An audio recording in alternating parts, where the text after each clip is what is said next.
Another way to filter the pivot table is to use the filters that apply to both rows and columns shelf. Let's check that in practice by inserting a new pivot table and by creating a tabular form for the product hierarchy, product category, subcategory, and product name, and maybe sales on the values shelf, but I don't want this layout of a pivot table to be compact form. I prefer within this exercise a tabular form. So let's turn on the tabular form and let's repeat all of the items we have in here. So right now, this is the starting point for the pivot table, and especially within this layout, it's much easier to notice that we've got the auto filter icon next to each of the fields that are on the rows shelf, and if you hit it,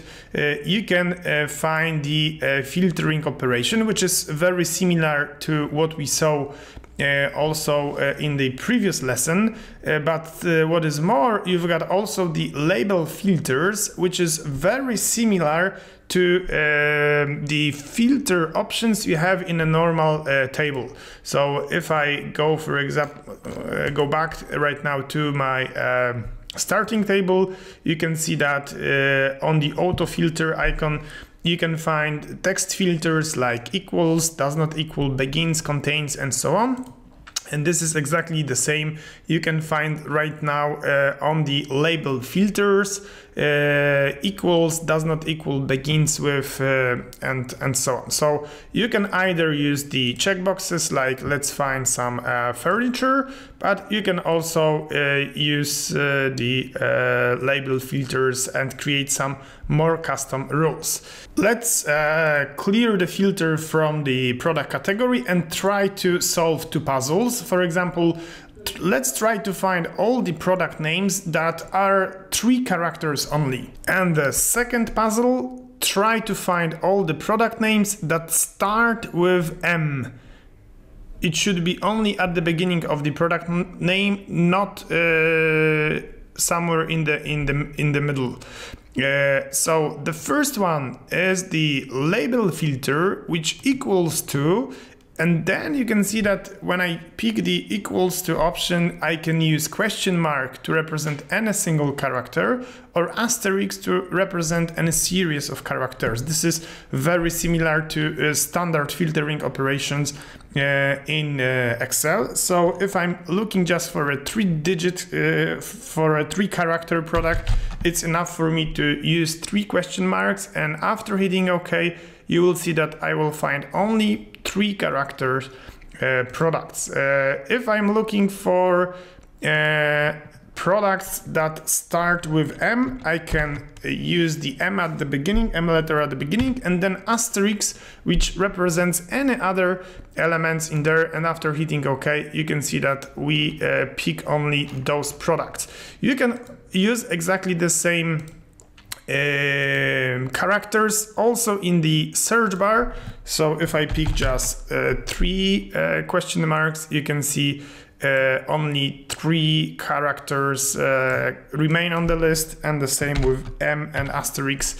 This is another way how you can use the search bar. This was briefly the text filtering, but filtering operation depends also on the data type or the format you have inside your Excel. So if I will insert right now a new pivot table and check inside a new pivot table how the order date is going to behave on the rows shelf, you will see that after creating the auto hierarchy, you have also as date specific filters that allow you to filter the dates in a very similar way, you know, from normal filtering of a simple table. The dates actually don't have to be even grouped. So if you have just the order date, which is ungrouped, the same date filters will apply. And for example, our task right now is to find the dates between 2014 0101 and 2014 06 30, and after hitting OK and showing, for example, the sum of sales, you will see only dates belonging to this particular range. If you create a specific filter in a pivot table, you can see that the filtering icon appears also on the pivot table fields next to the field you've just used. And this is also another place where you can find all the filtering options. And changing something in here will also influence your current pivot table, but it's not going to influence the other pivot tables because, as you can see, order date does not have anything in common right now with my previous pivot table. If right now I will take off order date from the rows shelf, my sum of sales will be brought back to 31 million, but you can see that the order date still remains with the filtering icon. So it's not influencing my calculation, but still the filter is kept somewhere in the memory. So if I bring back right now the order date back on any of the shelves, for example on rows, you can see that I still have the filter applied for the year 2014 for only 2 quarters. What is more, if you have the compact layout of the pivot table, it plays a huge role on which field you're actually on right now. If I'm on the year 2014, so I'm on the years, you can see that I can see the years on the auto filter right now. If I will move my cursor on a quarter, then you will see quarters in here, and this might be useful for this row labels filter for the compact layouts to know on which field you're placing the filter. And the last scenario within this exercise is a field where you have just numbers like the row ID, but you treat them as categories. Let's insert a new pivot table into the same existing worksheet, and let's try to find row IDs that are below 100. I'm placing row ID on the rows shelf. Let's place maybe sales on the values shelf.